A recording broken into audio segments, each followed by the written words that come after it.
com muita alegria nessa manhã, eu não vou, retomar aquilo que já foi avisado, mas eu quero compartilhar com os irmãos a alegria nessa manhã de receber os nossos irmãos do Gideões. Eu acho que você que viajou ou viaja ou costuma viajar, sempre que você chega num hotel, você encontra na gaveta da cabeceira, ou então em cima, perto do abajur, você encontra um Novo Testamento dessa cor ou cinza, com o nome aqui embaixo, assim, com um símbolozinho de um cântaro, chamado Gideões. Essa turma abençoada faz um trabalho há décadas, no mundo e no Brasil, distribuindo Bíblias, de forma gratuita. Então, existe Novo Testamento personalizado para o hospital, Genivaldo e Agnaldo? Existe testamento personalizado e distribuído gratuitamente em hotéis, na rede hoteleira. E como é feito esse trabalho? Como é feito o trabalho dos Gideões? Esse trabalho é feito da forma que o Agnaldo vai nos falar nessa manhã, Então, com muita alegria, eu quero que você aplaude ao Senhor por essa missão nobre. Quero convidar nosso irmão Agnaldo. Ele vai apresentar a turma que está aí com ele, e falar um pouco do trabalho dos Gideões. Esse aqui é meu, eu já ganhei. Ele está em português, espanhol e inglês, não é isso? Seja bem-vindo. Paz, igreja.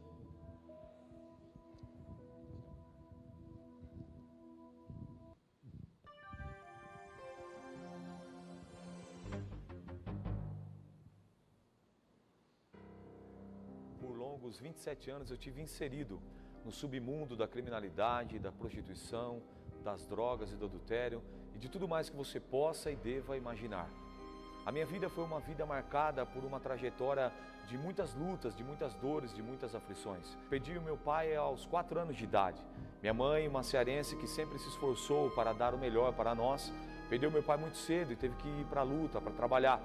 E sendo assim, o envolvimento com outras pessoas fez com que eu me envolvesse, me inserisse tão cedo nesse submundo. Com o passar do tempo eu me envolvi e acabei me viciando. E para eu poder sustentar o meu vício, eu passei a praticar pequenos furtos. No ano de 1996, eu tive a minha primeira experiência com cárcere, onde fui preso após furtar um aparelho de toca-fitas de um carro. E aí então fui a minha primeira experiência no presídio. E conheci então outras pessoas que praticavam outros roubos, assaltos a bancos, assaltos à mão armada, saidinha de banco. E aí então, saindo do cárcere, o meu envolvimento passou a ser um pouco mais profundo. Então agora já não eram pequenos furtos, não eram pequenos delitos. Agora comecei a praticar a prática dos assaltos. E mais uma vez, no ano de 1998, eu tive a minha segunda experiência com cárcere. Pois bem, passado esse período de mais 4 meses no cárcere, eu ganhei novamente as ruas, ganhei a liberdade e voltei a delinquir. Só que agora com as práticas mais pecaminosas ainda. Comecei a assaltar bancos, comecei a sequestrar pessoas, fazer sequestro relâmpago e me envolver também no submundo do tráfico de drogas. E no ano de 2005 eu fui preso pela 3ª vez. Essa vez seria uma vez marcante, porque ao contrário das outras vezes não seria uma passagem rápida, não seria uma passagem de apenas alguns dias ou alguns meses. Agora no ano de 2005 iniciaria-se uma nova trajetória na minha vida, trajetória essa que durou por longos 11 anos encarcerado. E justamente nesse período, nesse interim, eu estive no centro de detenção provisória na cidade de Osasco, no ano de 2007. E justamente ali, após uma tentativa frustrada de fuga, fui levado ao castigo, para cumprir então o meu castigo por tentar fugir do centro de detenção provisória.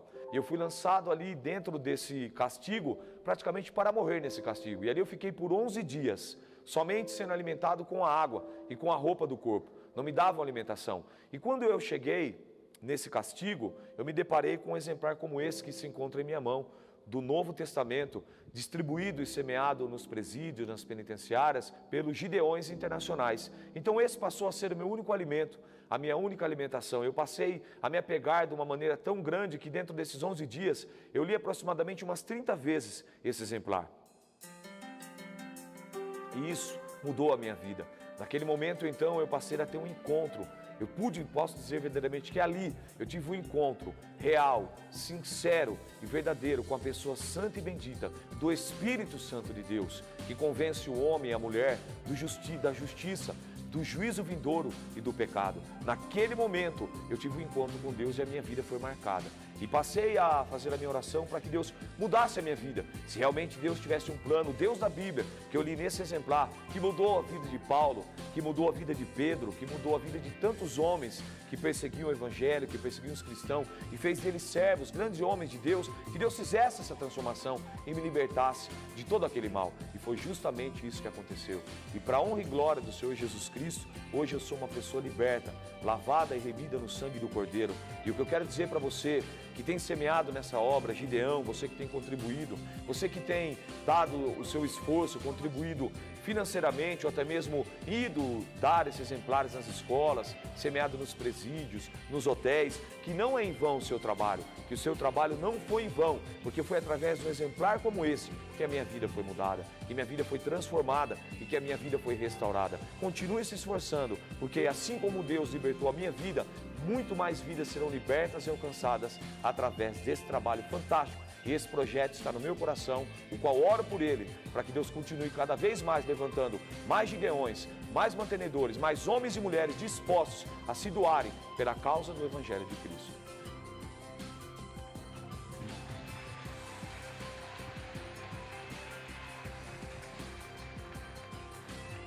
Gideões Internacionais é uma associação de homens de negócio, profissionais cristãos, que entende que a palavra de Deus não volta vazia. Nós já estamos inseridos em mais de 200 países e já publicamos esses livrinhos em mais de 109 línguas. Para a honra e glória do Senhor, nós fazemos isso porque entendemos que a palavra de Deus nos diz: ide por todo o mundo e pregai o Evangelho. Nós levamos esses livrinhos a presídios, hotéis, como o pastor falou, motéis, escolas e vários outros lugares. Assim também temos as nossas esposas, que são denominadas como auxiliares, e ela tem um lema que diz que auxiliar de joelho mantém os gideões de pé. E elas fazem a distribuição desse aqui, esse branquinho que é distribuído nas clínicas, na área médica. Nós somos um braço estendido da igreja. Os gideões vai onde a igreja não pode ir. Aqui em Sergipe somos 10 campos, 4 deles é aqui em Aracaju. Nós temos Campo Sul, que é esse que está representado aqui agora, que eu pedi aos irmãos que se levantassem ali. São esses irmãos gideões e auxiliares que fazem parte do Campo Sul. Obrigado, irmãos. Temos o Campo Leste, o Campo Norte e o Campo Centro. O restante dos campos estão espalhados nos interiores. E nesses interiores também fazemos distribuições, fazemos esse trabalho em colégio, em hospitais, em universidades e em todos os lugares que a gente precisa levar a palavra de Deus. Existem muitas pessoas precisando receber uma porção dessa palavra. E nós fazemos isso com alegria, porque nós queremos fazer o ídolo do Senhor.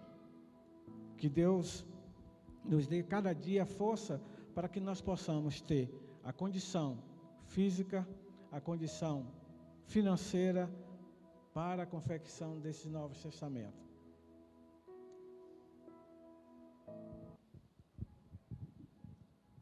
Vamos passar mais um vídeo. Recebi esse livrinho quando eu estudava, os meus filhos receberam. Hoje eu e a minha casa servimos o Senhor. Para mim isso é maravilhoso, é muito compensador. E eu peço que o trabalho de vocês, peço ao Senhor, né? Que o trabalho de vocês sempre cresça cada vez mais, porque são décadas, são muitos anos. E há fruto. Eu tenho certeza, eu sou fruto. E eu conheço outras pessoas, amiguinhas de escola, minha, tudo, que também receberam, né, essa palavra e hoje dão frutos por aí. Que Deus nos abençoe grandemente. Que Deus abençoe a vida de vocês, derrame em abundância. Amo vocês. Deus nos abençoe. Todos os Gideões. Irmãos, vocês devem estar se perguntando: como eu posso colaborar com esse ministério, com essa associação? Existem algumas formas. A primeira delas é orando. Nós precisamos das orações de vocês, porque ainda existe países que não abrem a porta para o Evangelho, existem locais que não abrem as portas para que sejam feitas distribuições, e a gente sabe que a oração tem poder, e com a oração a gente vence.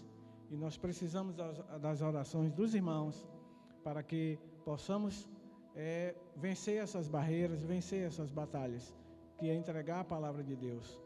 A Bíblia diz que a seara é grande, poucos são os ceifeiros, e nós precisamos de mais ceifeiros, seja em oração e em outras situações. Como? Você pode também colaborar financeiramente, né? Você pode pegar um folhetozinho desse, que aqui tem um QR Code, e fazer uma oferta para o campo, uma oferta para os Gideões. Assim também você pode ser amigo dos Gideões. Com esse folheto aqui você preenche e a sede ligará para você e você entra em contato para que você diga a forma como você quer e pode ajudar nesse ministério. E também precisamos que pessoas que queiram engajar nesse ministério, que queiram ser um Gideão, que queiram ser um auxiliar.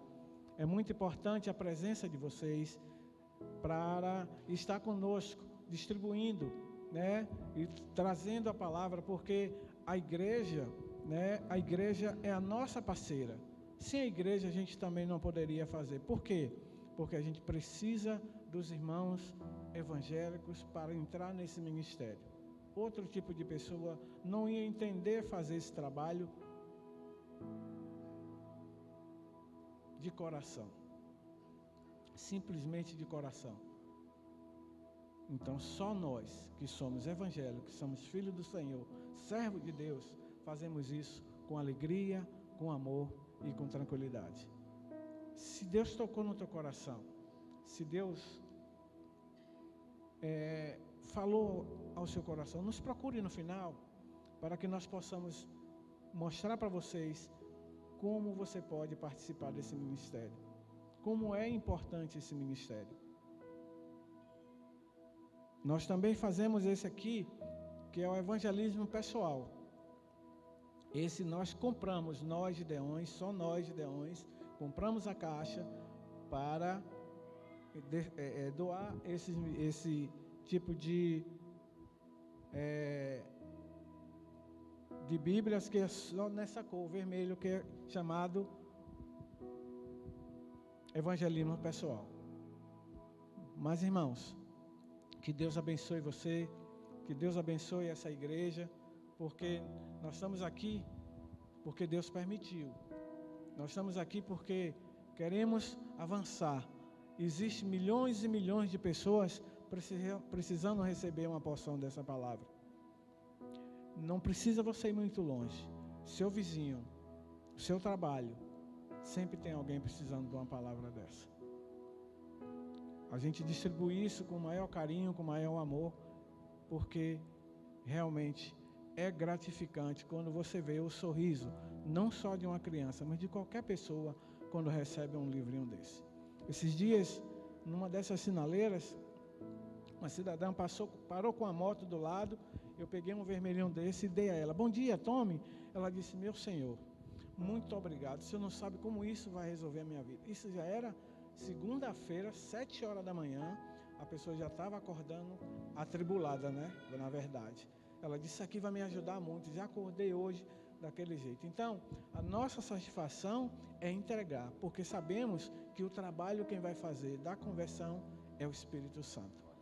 Por isso nós fazemos isso e agradecemos a Deus pela oportunidade que Ele nos dá de estar nesse ministério. Eu e os irmãos e todo o povo de Gideões do mundo inteiro, desse mundo que está fazendo. Eu vou passar um último vídeo e que Deus abençoe vocês. E pastor, muito obrigado pela oportunidade. E congregação, obrigado pela sua atenção.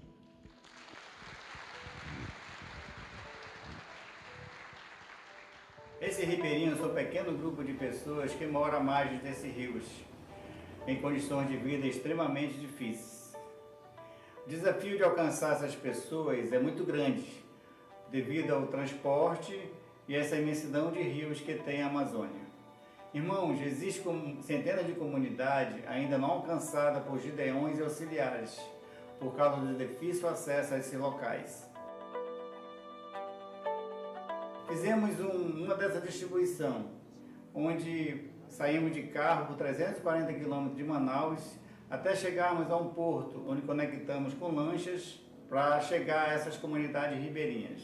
É com imensa alegria que as auxiliares participam dessas distribuições e não perdem a oportunidade, aproveitam e fazem ali o evangelismo pessoal aos ribeirinhos. Mesmo sabendo que o número de Novo Testamento branco distribuído é muito pequeno, devido nessas localidades não haver hospitais, o que há são casinhas da saúde, como são chamados os locais que atendem os enfermos, as auxiliares sentem-se felizes em poder estar distribuindo ali a palavra de Deus àquele povo tão sofrido. Encontramos muita dificuldade em uma dessas distribuições. Uma delas é em relação ao transporte. Em uma comunidade, tivemos que andar com transporte improvisado, uma moto com a carroceria adaptada. Essas lanchas transportam crianças das margens dos rios até as escolas comunitárias. Podemos ver na foto uma dessas escolas comunitárias indígenas. Nessa outra foto, nós podemos ver gideões e auxiliares dentro de uma canoa, aproveitando a cheia dos rios para chegarem a essas comunidades. E ali, as auxiliares também estão presentes nessas distribuições. Podemos afirmar, irmãos, que mesmo diante de muitas dificuldades, mas com imensa alegria, gideões e auxiliares permanecem firmes, fazendo o trabalho do Senhor com o único propósito de ganhar almas para Cristo. Amém. Aplauda ao Senhor. Glória a Deus. Glória a Deus. Uma das coisas que você vai ver aqui, né, nesse Novo Testamento, é a seguinte frase, né? Distribuição gratuita. Então, qualquer Novo Testamento, ele é entregado, né, em hospitais, hotéis, em um evangelismo pessoal de forma gratuita. E como foi dito, é a gente quem investe, é a gente quem sustenta essa obra. Se tem alguém aqui que deseja participar dessa equipe aí de missões, né, pode participar, tá? O Aguinaldo acabou de me dizer que nessa equipe que cuida dessa parte sul da cidade, eles estão precisando de missionários, não é isso, Aguinaldo? Então, se você deseja participar, faça isso. A nossa igreja vai começar esse trabalho de contribuição e é um trabalho muito sério, tá, irmãos? O trabalho dos Gideões, imagina que a comunidade Farol vai fazer 2 anos agora em julho, e desde os nossos primeiros passos, que a gente começou a preencher os requisitos para se tornar uma igreja parceira. Então, a gente precisa apresentar documentações, e alguém pode estar pensando, né, pastor, e para que essa burocracia? Não, é um trabalho sério, né? Um trabalho que é realizado em todo o mundo, e a gente vai também participar. Eu quero que você entenda que a nossa igreja faz missões dessa forma, né? A gente tem uma parceria também com a agência missionária, tá dando microfonia, tá? A gente tem uma parceria com uma agência missionária na Indonésia, principalmente para construir escolas. É uma agência missionária de cristãos, e a forma que eles encontraram de evangelizar em países, principalmente em países fechados, onde não se pode pregar livremente, é auxiliando o governo fazendo escolas. Então essa agência missionária, ela constrói escolas, prepara professores, e dentro desse trabalho então é trazida a palavra de Deus. E a gente tem abençoado todos os meses. Você, através do seu dízimo, da sua oferta, você tem contribuído diretamente para esse trabalho missionário. E agora a gente vai contribuir para os Gideões também, no nome de Jesus. Amém? Você pode aplaudir ao Senhor por isso? Graças a Deus. Vamos meditar na palavra de Deus? Curve a sua cabeça, feche seus olhos e nesse momento peça para o Senhor falar contigo, no nome de Jesus. Vem falar conosco, meu Deus. Precisamos ouvir a tua voz, precisamos receber da tua parte resposta e direcionamento ao nosso coração.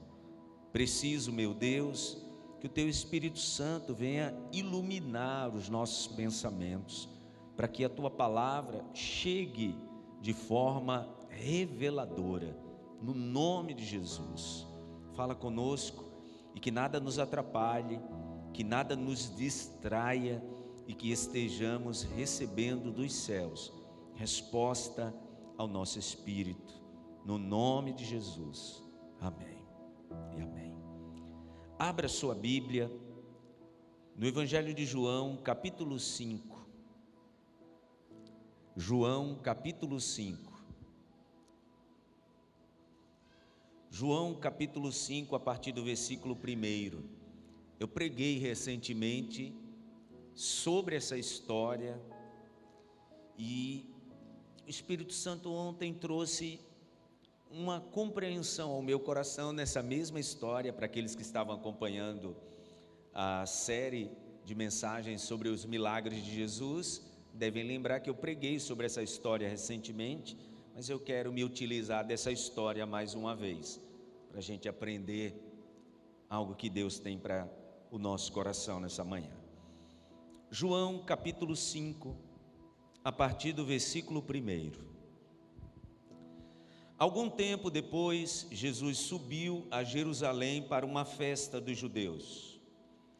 Há em Jerusalém, perto da porta das ovelhas, um tanque que em aramaico é chamado Betesda, tendo 5 entradas em volta. Ali costumava ficar grande número de pessoas doentes e inválidas, cegos, mancos e paralíticos.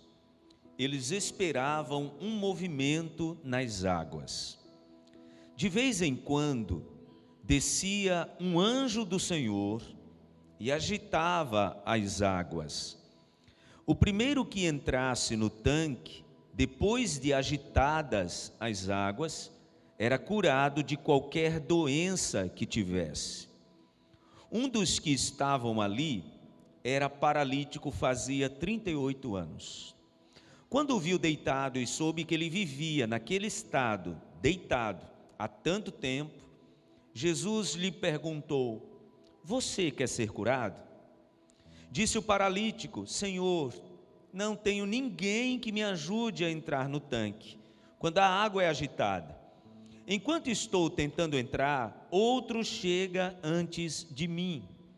Então Jesus lhe disse: levante-se, pegue a sua maca e ande. Imediatamente o homem ficou curado. Pegou a maca e começou a andar. Isso aconteceu num sábado. E por essa razão, os judeus disseram ao homem que havia sido curado: hoje é sábado, não lhe é permitido carregar a maca. Mas ele respondeu: o homem que me curou me disse: pegue sua maca e ande. Então lhe perguntaram: quem é esse homem que lhe mandou pegar a maca e andar? O homem que fora curado não tinha ideia de quem era ele, pois Jesus havia desaparecido no meio da multidão. Mais tarde, Jesus o encontrou no templo e lhe disse: olhe, você está curado, não volte a pecar, para que algo pior não lhe aconteça. O homem foi contar aos judeus que fora Jesus quem o tinha curado. Amém. Digam graças a Deus. É uma história que eu não preciso recapitular, preguei sobre essa história recentemente, mas o Senhor quer nessa manhã que a gente tenha uma outra compreensão sobre essa história, sobre esse assunto, esse milagre de Jesus. Eu confesso para os irmãos que essa mensagem veio ao meu coração, não era essa mensagem que eu tinha programado para essa semana. Durante a semana eu vou pensando na mensagem de domingo, mas tinha outra mensagem que eu vou pregar depois. Mas ontem, assistindo uma fração de um vídeo da série que sempre tenho recomendado para os irmãos, né, The Chosen, e coloquei até no meu Instagram uma fração desse vídeo, sobre esse momento do milagre. O Senhor me fez pensar sobre esse episódio de outro jeito. O Senhor me fez entender esse momento do milagre sob um outro olhar. A história nós conhecemos, um homem estava num lugar sagrado, porque um lugar, gente, que tem periodicamente a visita de um anjo, é um lugar sagrado. A palavra diz que há quase 40 anos, esse homem esperava o seu milagre naquele lugar. E por que ele esperava? Porque existia uma crença que aquele tanque, de vez em quando, descia um anjo e agitava as águas. E dá para a gente entender que era verdade, senão aquele homem não iria esperar tanto tempo. Ele diz isso para Jesus. Ele chega a dizer para Jesus, não nessas palavras, né? Mas a gente tem o entendimento de que ele fala para Jesus que ele tinha visto outras pessoas serem curadas. Ele tinha visto. Santiago, se estiver falando do Ed, diga que o som está bem baralhado, tá? Está bem turvo, eu posso dizer assim. Então, quando Jesus pergunta para ele, você quer ser curado? Ele diz, olha, eu nunca consegui ser curado nesses 38 anos, porque eu aqui sentado, ninguém nunca me ajudou, aí eu caí ali. Estou aqui sentado, 38 anos.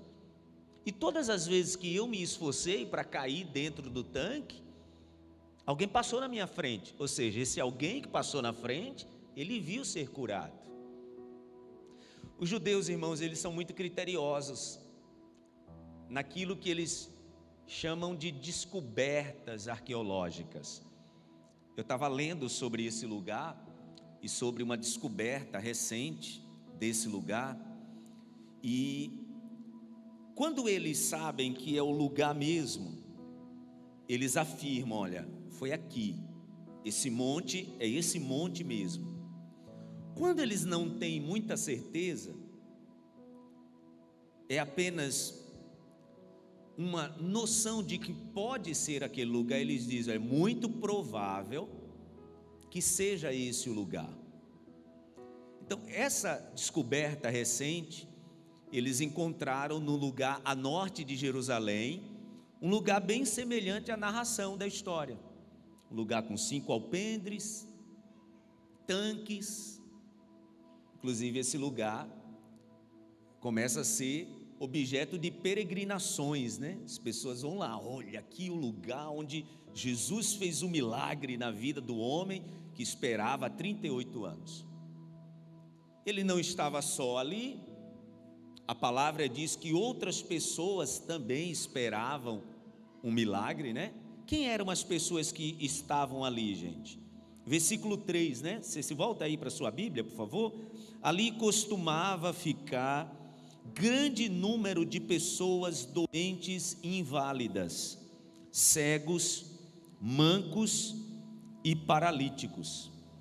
Eles esperavam um movimento nas águas. Então a palavra dá a classificação, né, das pessoas que estavam ali. pessoas inválidas, cegos, mancos e paralíticos. Esse em especial, a palavra diz que quando Jesus chega, Jesus o vê e fica sabendo de que ele estava naquele estado há 38 anos. Quase 40 anos esperando um milagre naquele lugar.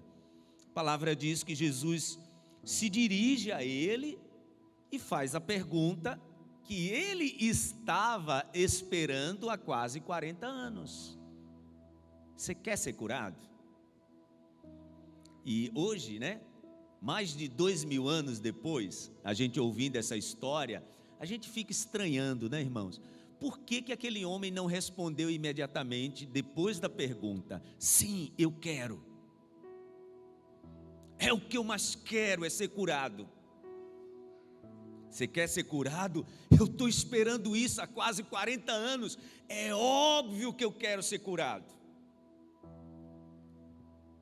Você quer ser curado? Você está me perguntando isso ainda? Você acha por que eu estou aqui? Eu preciso ser curado. Essa é a resposta que a gente espera desse homem. Por que ele não responde, gente? Deus traz ao meu coração um entendimento.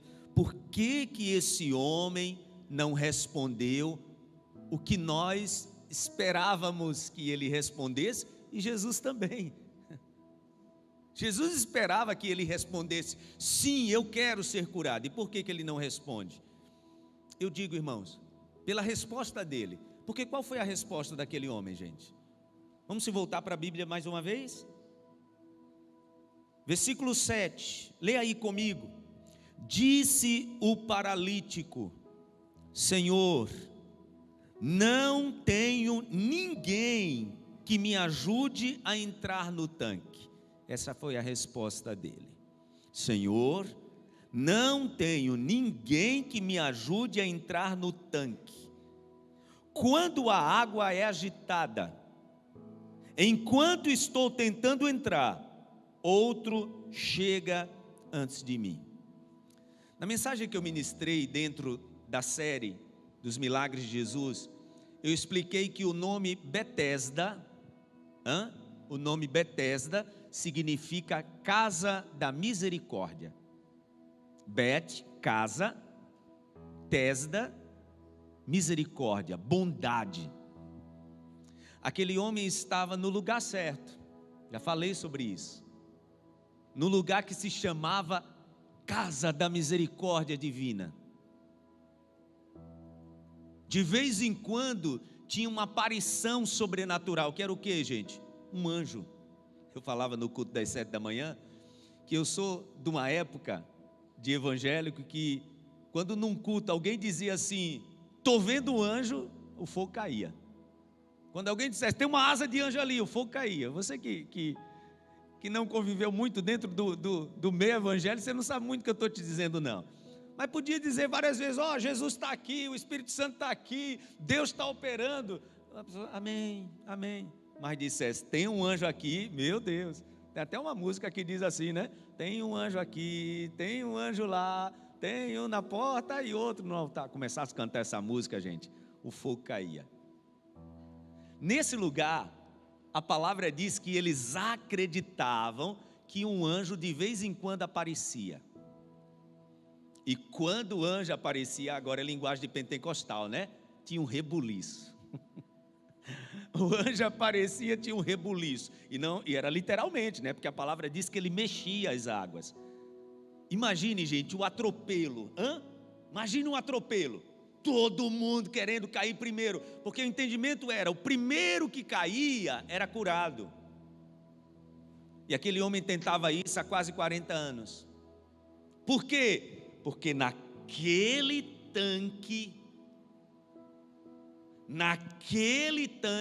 vocês percebem que ele fala para Jesus sobre o tanque? Vocês percebem que ele se dirige a Jesus falando sobre o tanque? Ele diz: olha, o meu alvo era o tanque. Por isso, durante esses quase 40 anos, eu queria cair no tanque. Eu queria o tanque. Você acredita que ninguém nunca me ajudou a cair no tanque? E quando eu me esforcei sozinho, o outro passou na minha frente e eu não consegui chegar no milagre. Que está onde o milagre, gente? O milagre está onde? No tanque. O milagre está onde? No tanque. Estou esperando 40 anos essas águas do tanque se mexer para eu cair lá dentro. Aí chega diante dele, gente, não um anjo, chega diante dele o Filho de Deus. Chega diante dele o Deus encarnado. Chega diante dele o Deus que se fez carne. Alguém pode estar pensando aí, pastor, mas ele não sabia que era Deus. Vou até me colocar no lugar dele, pastor. Ele não sabia que era o Filho de Deus. Mas, gente, é fato que o Filho de Deus estava diante dele? Sim. Oferecendo para ele o que ele estava mais buscando? Sim ou não? Sim. Por que ele não aproveitou? Porque ele estava focado no tanque. Há um perigo muito grande, irmãos, quando nós fixamos a nossa fé, a nossa mente em lugares e não em Deus. Durante muito tempo as pessoas, elas concentraram toda a sua atenção em lugares, em pessoas e não em Deus. Até em movimentos que pessoas fazem e não no Senhor. Aliás, eu olho para a história da humanidade e eu vejo a história de nós cristãos, da igreja cristã. Durante muito tempo a gente se fixou em lugar. Na minha igreja, no lugar que eu estou. Aquele homem, está vendo a bênção dele passar assim diante dos seus olhos. Por quê? Porque o seu foco era o tanque. Era o tanque que tinha que se movimentar. Está ali o Filho de Deus oferecendo para ele uma chance da vida. E ele não está atento. Por quê? Porque ele está apenas fixado no lugar. Ao longo da história, nós vemos a igreja tendo esse tipo de ilusão. Mas é só a gente olhar o que aconteceu com a história cristã.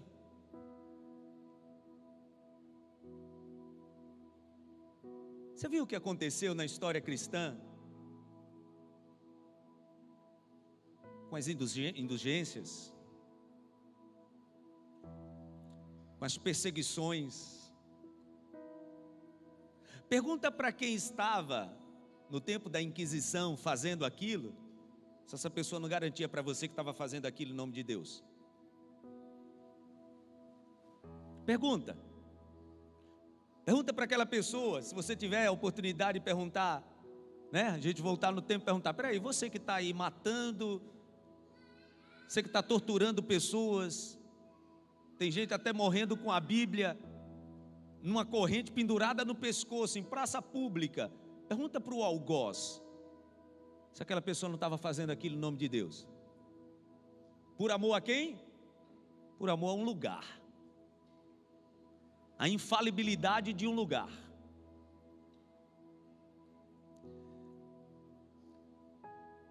Eu estou concluindo uma mentoria que eu estou fazendo com um rabino. Já quero que você não se preocupe, que eu não vou me tornar cristão judaizante não, tá, gente? Mas é de conhecimento, nem é religioso. E há uns dias atrás eu conversava com a minha esposa e dizia para ela, meu amor, agora eu entendo.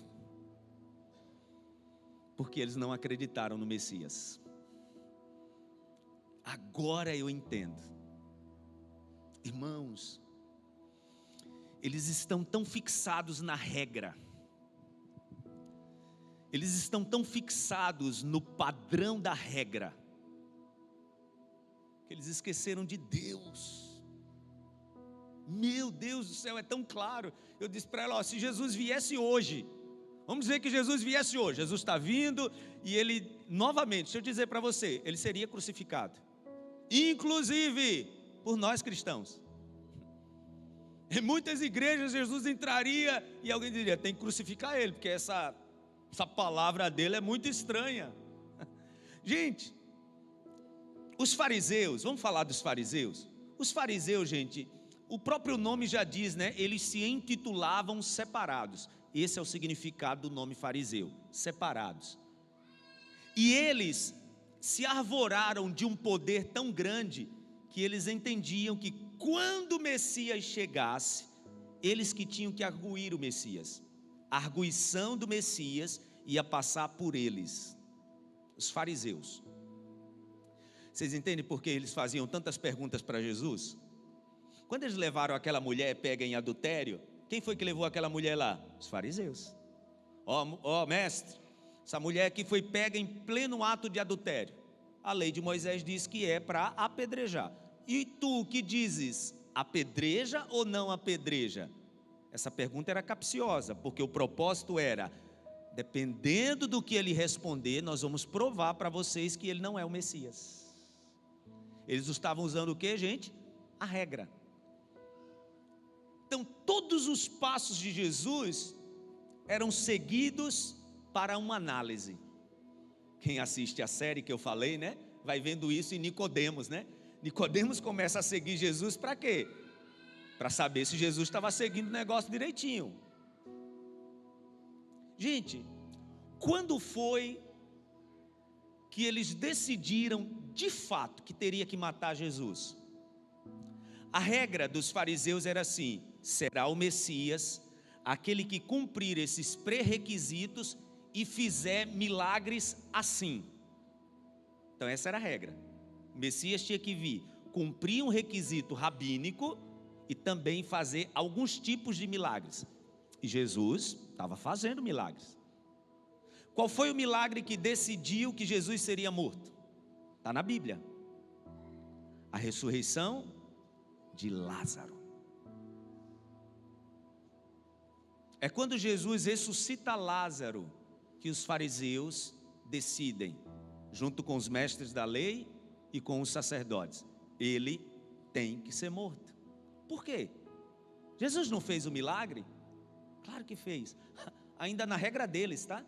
Você sabe por que Jesus só ressuscitou Lázaro no 4º dia? Vocês lembram, né, que quando as irmãs dele mandam o recado, quando ele ainda está doente, e diz, olha, vai lá ver o teu amigo, aquele que você ama, o que é que Jesus faz? Não vai. Por que Jesus não vai? Ele diz para os discípulos, eu não fui pelo bem de vocês, ou seja, eu quero que vocês vejam algo maior. Por que ele não foi no 1º dia? Por que ele não foi no 2º dia? Por que ele não foi no 3º dia? Os judeus têm um entendimento, gente, que quando uma pessoa morre, o seu espírito fica ali orbitando o corpo até 3 dias. Esse entendimento eles têm ainda até hoje. Uma pessoa morreu, o espírito não vai logo para o além, fica ali orbitando até no máximo 3 dias. Vocês entendem por que Jesus só foi no 4º? Jesus estava querendo mostrar para aquela turminha apegada à regra de que, olha, eu vou fazer um milagre para que vocês acreditem quem eu sou. Vai lá, Lázaro, vem para fora.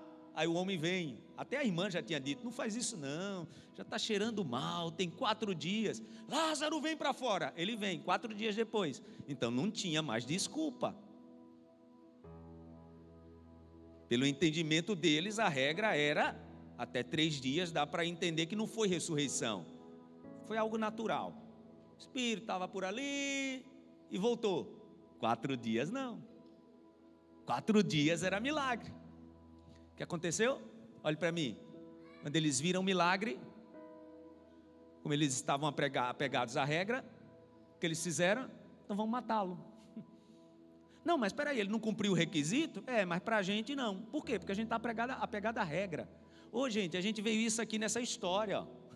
A palavra diz que depois que Jesus cura o homem, que há 38 anos estava esperando o milagre, que Jesus diz para o homem, pegue sua maca e vá para casa. Era um sábado.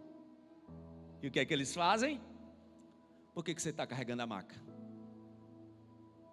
Gente, Vocês acham que nesses 38 anos, algum desses fariseus chegou para esse homem e perguntou para ele: você está precisando de alguma coisa? Estou vendo você aqui tanto tempo, quer que eu traga um pãozinho com presunto e queijo para você? Está precisando de alguma coberta? Vocês acham que algum desse aqui chegou? Mas quando viram o homem carregando a maca, que foram perguntar para ele: por que você está descumprindo a regra? Irmãos, quando nós estamos muito apegados a lugares, a tradições, nós esquecemos as pessoas.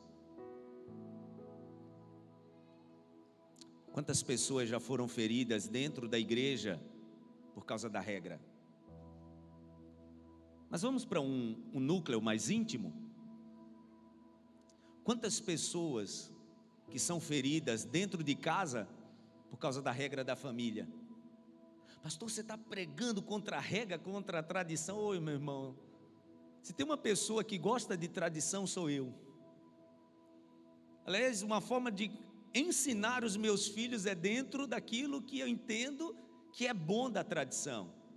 Mas a tradição não pode ser maior do que as pessoas. Era isso que Jesus estava dizendo. Jesus fez outro milagre. Esse foi na sinagoga, tá, gente?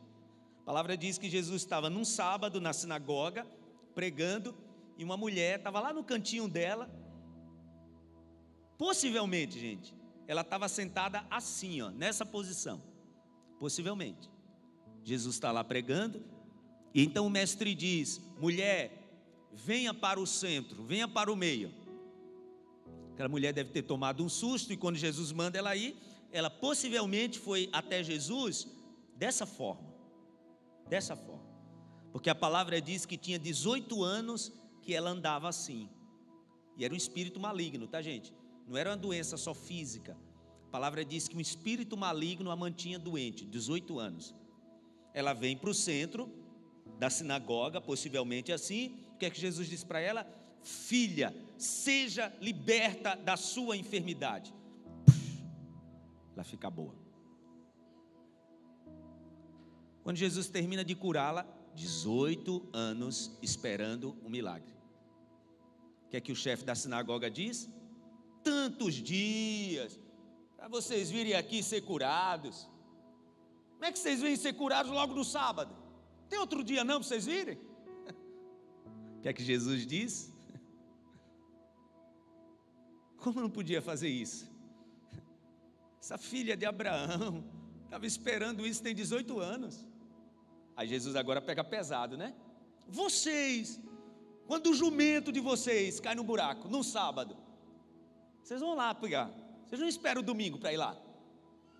Jesus estava dizendo o quê? Eu sei que quando vocês querem burlar a regra, vocês burlam. Quando o boi de vocês cai no buraco, no sábado, vocês esperam o domingo? Não, só vou tirar ele do buraco no domingo. Não, eu sei que vocês tiram ele no sábado. Quer dizer que essa mulher está esperando aqui 18 anos. É como se Jesus dissesse o quê, gente? O boi é mais importante para vocês que as pessoas. De acordo com a regra de vocês, sim.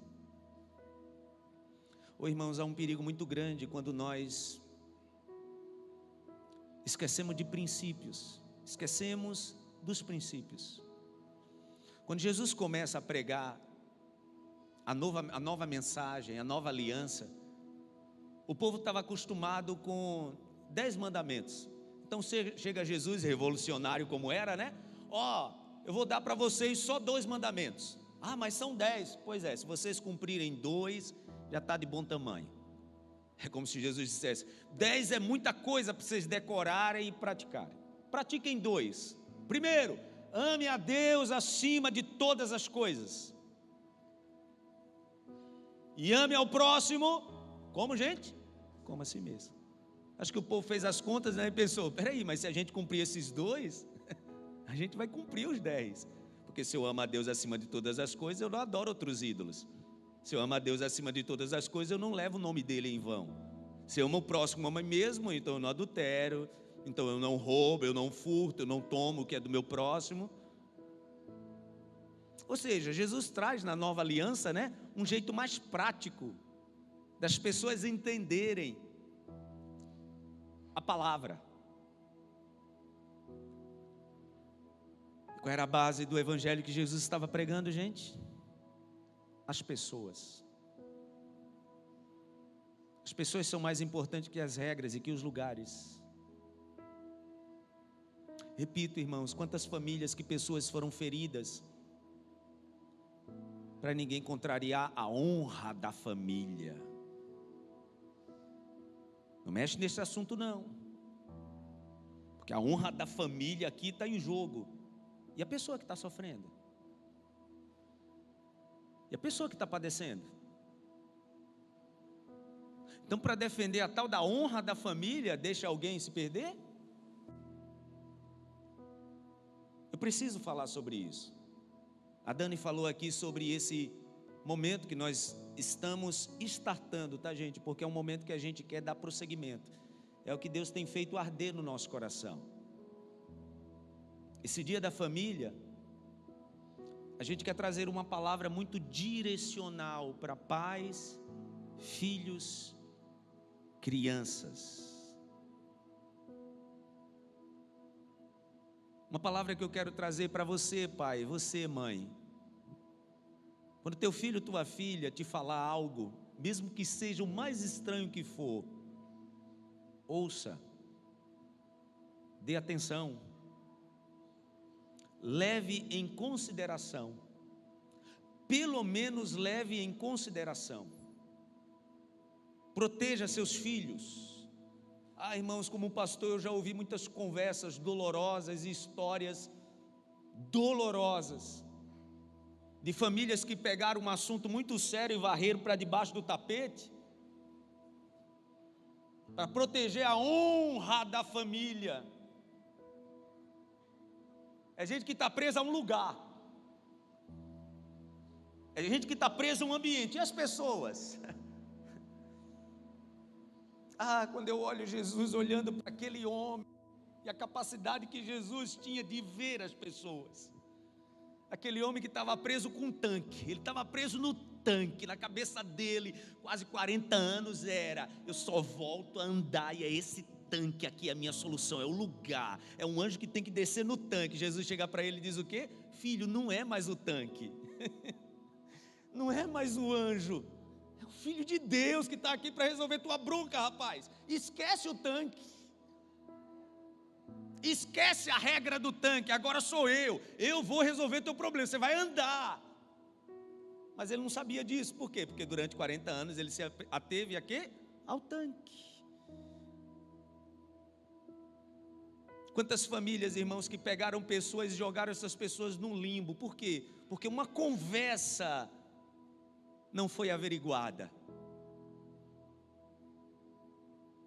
uma conversa não foi levada a sério. Repito, pai, mãe, se teu filho, tua filha vier trazer um assunto, se isso vai mexer com a família, escute essa criança, escute esse menino, escute essa menina, e Deus vai te dar sabedoria para você lidar com isso. Mas escute, pessoas são mais importantes que regras.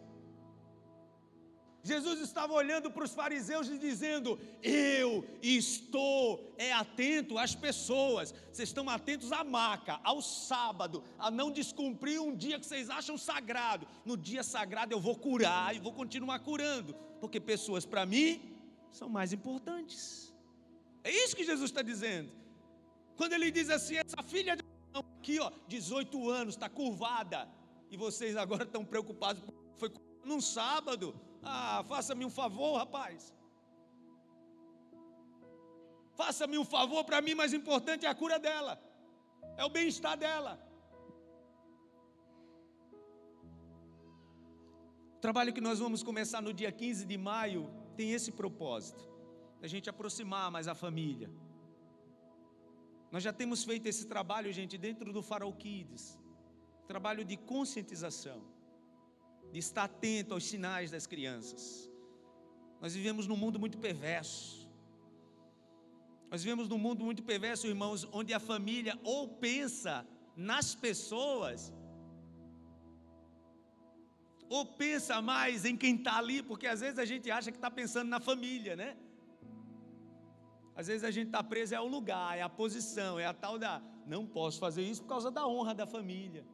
Repito, meu irmão, não estou falando aqui de você desconsiderar regra, tradição. Não é disso que eu estou falando. O Senhor nos chama nesse dia para a gente pensar o que é mais importante. Até porque eu tenho 44 anos, eu nasci praticamente dentro da igreja. Eu já vi muitas pessoas feridas e machucadas dentro da igreja por causa da regra. Por causa da regra. Quando eu dizia para minha esposa, meu amor, se Jesus viesse hoje, pelo que eu estou ouvindo desse rabino, eles fariam do mesmo jeito. Sabe qual foi o entendimento que chegou no meu coração, gente? Eles esqueceram de Deus. Eu não estou falando aqui de religião de ninguém, tá, gente? Porque dentro do nosso entendimento cristão, nós vemos também pessoas que esqueceram de Deus e se apegaram a um templo, a uma placa de uma igreja, a um líder espiritual. Pessoas que se apegaram à letra. Quantos pais, irmãos, que sob o pretexto de ensinar os seus filhos a palavra, esqueceram de ensinar aos seus filhos sobre o Deus da palavra. Eu tenho isso muito próximo de mim, até na minha família. Primo meu que diz assim: eu nunca mais piso dentro de uma igreja. Por quê? Porque os pais estavam mais preocupados em ensinar a Bíblia, esqueceram do Deus da Bíblia. A Bíblia, esqueceram do amor do Deus da Bíblia. Esse é o perigo. É o perigo quando nós nos apegamos ao tanque. E para a gente o tanque se torna a coisa mais importante, porque é o que vai nos salvar. O que é que vai nos salvar? O tanque. O movimento que um anjo vai fazer no tanque. Jesus chega para ele e diz: esquece o tanque, rapaz. Esquece o tanque, porque eu estou aqui na tua frente. Esquece o tanque. Essa tradição de quase 40 anos, foi bom, manteve você aqui, mas agora chegou algo novo. E o novo que eu estou trazendo é: eu vou te curar. Levanta, pega a tua maca e vai para casa. Você ainda vai ouvir gente religiosa falar porque você está carregando a maca no sábado. Não dá ouvido não. Porque eu ouvi, porque eu me preocupo com você. O que nós queremos de Deus, irmãos? Nessa manhã, o que nós queremos do Senhor? Eu sou filho de pastor, eu nasci num ambiente de igreja. E eu entendo o quanto a igreja é importante para nos aproximar de Deus. Eu entendo. Mas nada é mais importante do que o Deus que quer se aproximar da gente. Nada é mais importante do que o Espírito Santo que está perto da gente. Eu falei isso aqui domingo passado e repeti na quinta. Todos os dias o que me instiga a ter uma vida de fé é a fé que eu via na vida da minha mãe. Falei sobre isso aqui domingo. Quando eu leio a Bíblia e digo: meu Deus, é difícil de cumprir isso. Aí eu lembro para a vida da minha mãe com Deus. E eu penso: é possível. É possível viver uma vida de renúncia. Vocês percebem, irmãos, que o Evangelho, digo isso para encerrar, que o Evangelho de Cristo sempre envolve renúncia? Já parou para pensar? Todas as vezes que Cristo apresenta o Evangelho para alguém, sempre envolve você ter que abrir mão de algo. Por quê? Porque Deus não quer que a gente se apegue a coisas, a pessoas. Os apóstolos, quando estão começando a pregar a palavra, eles declaram aquilo que está escrito: olha, Deus não habita em templo feito por mãos humanas. Por quê? Eles estavam querendo trazer o entendimento. Não é o lugar, não é o ambiente, é aquilo que está fervendo aqui dentro. Que sejamos mais aqueles que se apegam a Deus do que ao tanque.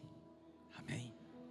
Sejamos mais aqueles que se apeguem ao Senhor do que ao movimento que um anjo faz. É isso que o Senhor quer de nós. Amém? Você pode aplaudir ao Senhor por isso. Fique em pé no seu lugar. Em nome de Jesus. Coloque assim as duas mãos na altura do teu coração. Feche os olhos.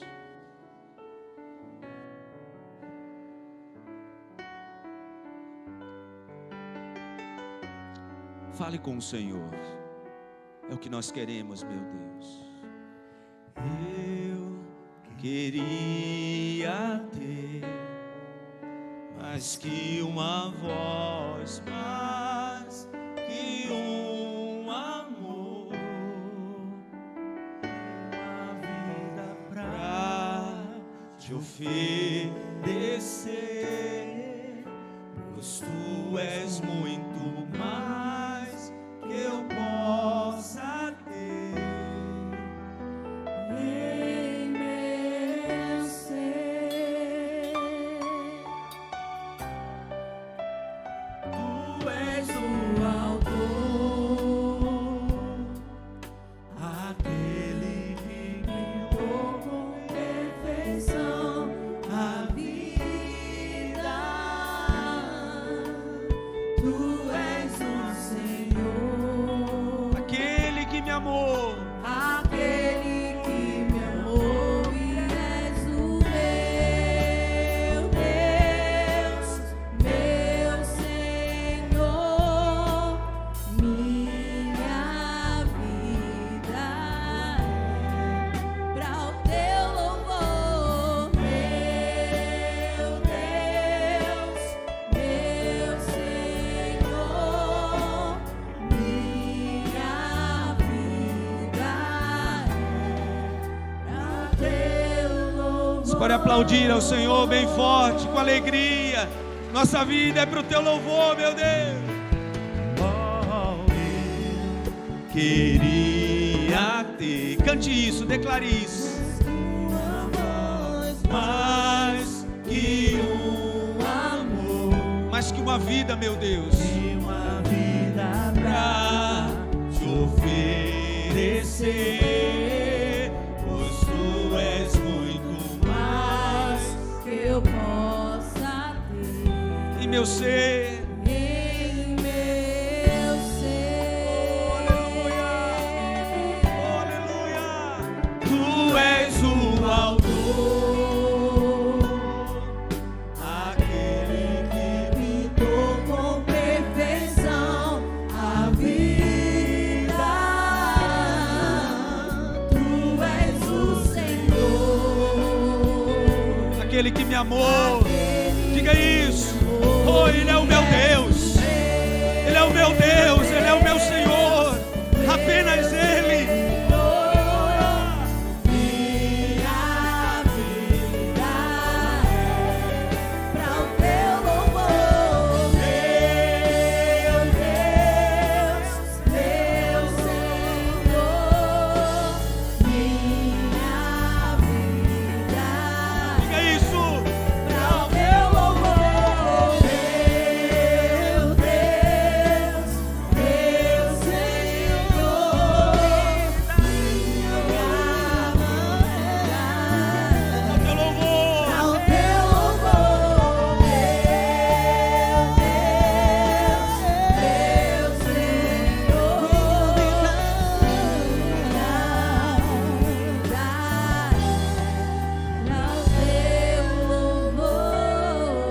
Eu quero que você entenda isso. É muito importante nós estarmos num lugar assim, ó, bem favorável para a gente louvar, né? Com instrumento, som. Mas se não tiver nada disso, a gente vai continuar louvando. A gente começou o culto das 7 da manhã, por conta dos trabalhos que houveram aqui no altar essa semana. A gente começou o culto da manhã sem o som funcionar. E o pessoal aqui tentando, eu disse, gente, vai lá, começa o culto, é a capela mesmo. Então o Lipe pegou ali o violão, o pastor Anso veio e a gente fez a capela, boa parte do culto. Aí eu lembrei no culto das 7 da manhã, a primeira igreja que eu assumi, era um lugar onde dava mais ou menos umas 40 cadeiras, vou contar bem rápido para você. A igreja começou a crescer e já não dava mais na calçada, e a gente tinha que colocar parte da rua também.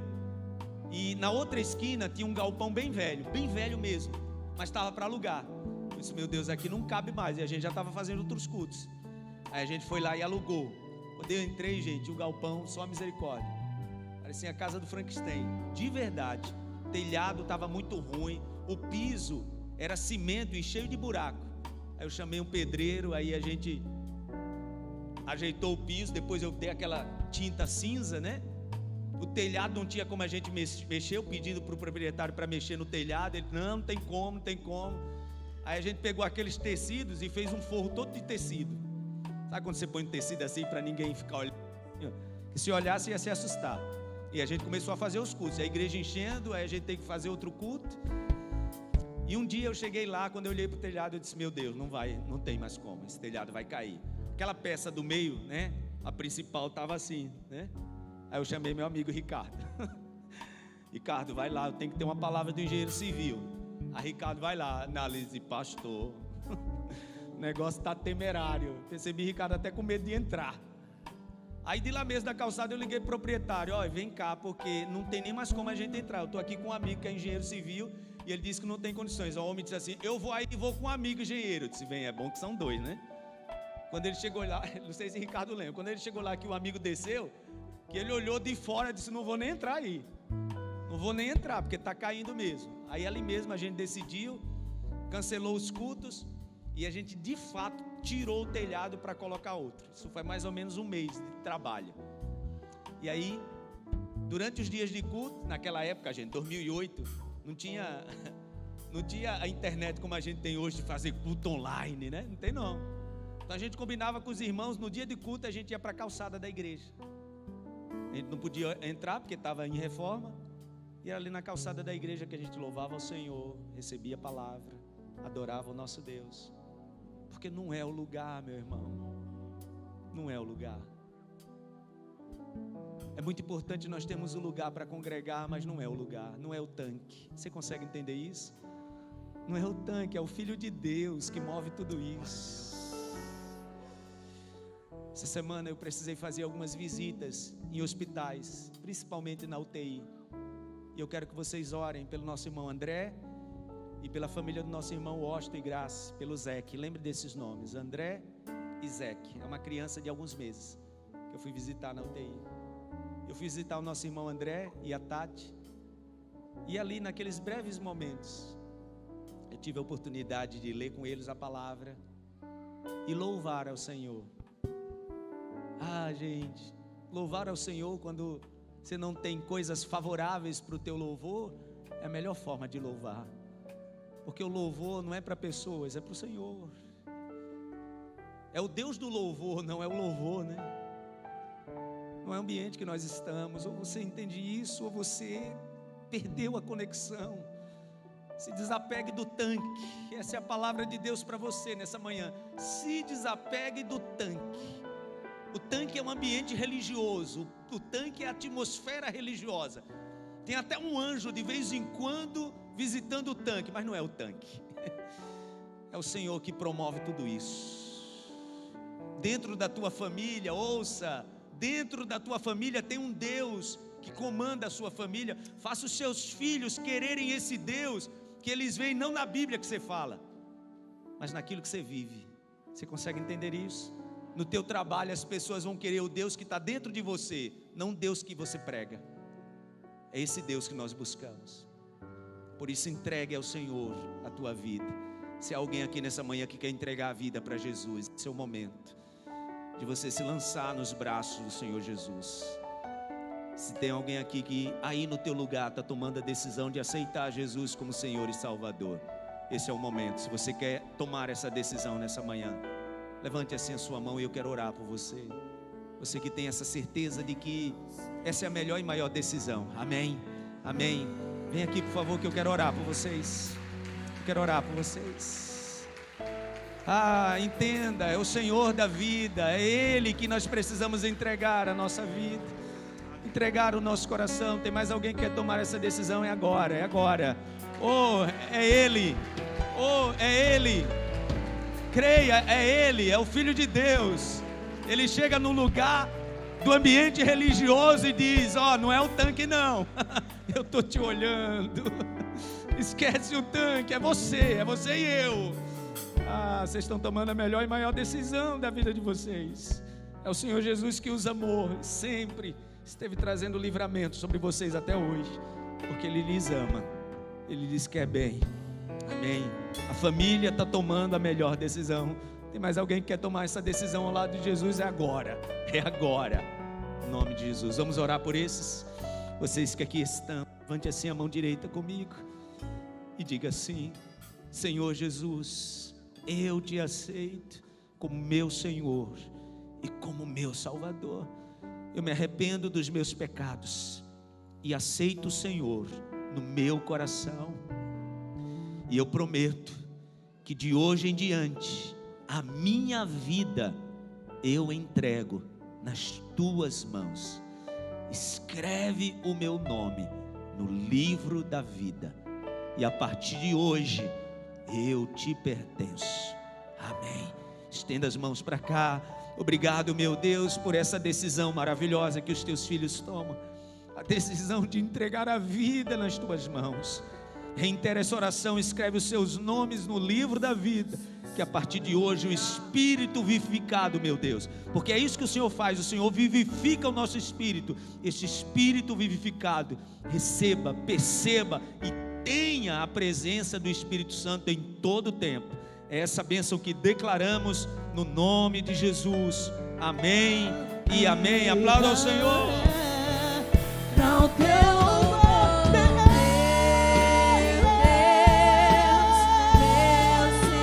Senhor, para o teu louvor, para o teu louvor. Aplauda ao Senhor. Glória a Deus. Deus abençoe, gente. Pode voltar para o lugar de vocês. A minha vida é para o teu louvor.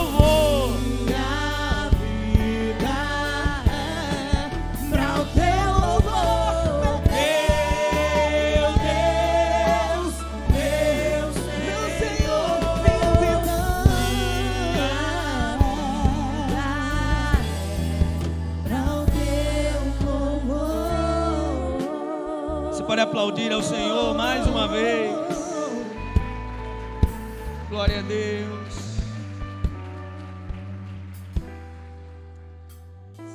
Essa semana a Helena ia tomar café, só estava eu e ela. Aí eu disse: filha, vamos orar para a gente tomar café? Ela: vamos, papai. Aí eu disse: fecha os olhos para a gente orar. Ela disse: mas eu não quero fechar os olhos. A regra, eu aprendi que para orar tem que fechar os olhos. Mas se naquele momento ela não quer fechar os olhos, irmãos, entendam, tradição e regra é só você não quebrar princípio. O princípio de salvação é: reconheço que sou pecador, me arrependo dos meus pecados, aceito o Senhor Jesus e tenho que ter uma vida diferente da que eu tinha no mundo. Essa é a regra. Mas às vezes nós estamos muito apregados, irmãos, àquilo que nos foi ensinado. Se fosse minha mãe e meu pai, quando ela dissesse: não quero fechar os olhos, fecha logo esses olhos, menino. Isso trouxe para mim fundamento? Trouxe sim, mas naquele momento no meu coração eu entendi: ela não precisa fechar os olhos, porque o seu coração já está em conexão com Deus. E ela fez a oração mais linda que uma criança poderia fazer. Nós precisamos entender que é esse Deus que precisamos apresentar aos nossos filhos. É o Deus que se preocupa com o ser humano. Não é o Deus que abre concessão não, tá, gente? Porque tem gente que pode pegar essa palavra e dizer: então o pastor disse que esse Deus, não, ele rejeita o pecado. É o Deus que não aceita uma vida de pecado. Ele quer que a gente mude, mas a gente não pode se apegar às regras, ferindo pessoas, desmerecendo pessoas. Larga o tanque. Larga o tanque. O Senhor do tanque, é com Ele que você tem que se relacionar. Amém? Levante suas mãos para os céus.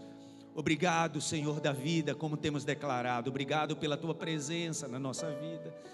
Obrigado por essa manhã tão especial. Obrigado por esse mover do Espírito Santo. Obrigado, nós só dependemos de Ti, meu Deus. Continua derramando sobre nós a Tua graça, nos dando sabedoria, para lidarmos com as pessoas que estão perto de nós. Oh, meu Deus, ao Senhor toda a honra, toda a glória, todo louvor e toda exaltação. Eu encerro esse culto nosso nessa manhã, meu Deus, te agradecendo pela vida dos Gideões.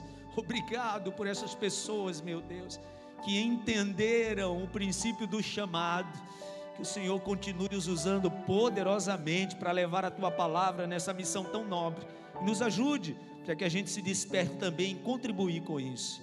Nos dá um domingo abençoado, um feriado, meu Deus, de descanso, de bênção, desfrutando com a nossa família aquilo que o Senhor tem para nós. E sempre na maravilhosa companhia do doce Espírito Santo, pois é Ele que nos acompanha em todo o tempo e estará conosco todos os dias até a consumação dos séculos. Nós te agradecemos por isso, meu Deus, no nome de Jesus. Que a graça do Senhor e Salvador Jesus Cristo, o amor de Deus, o nosso eterno Pai, a comunhão e a consolação do divino e eterno Espírito Santo esteja e permaneça sobre todos, hoje e para sempre. Amém, amém e amém. Aplauda ao Senhor. Deus abençoe. Vou em paz. Ótima semana, ótimo feriado.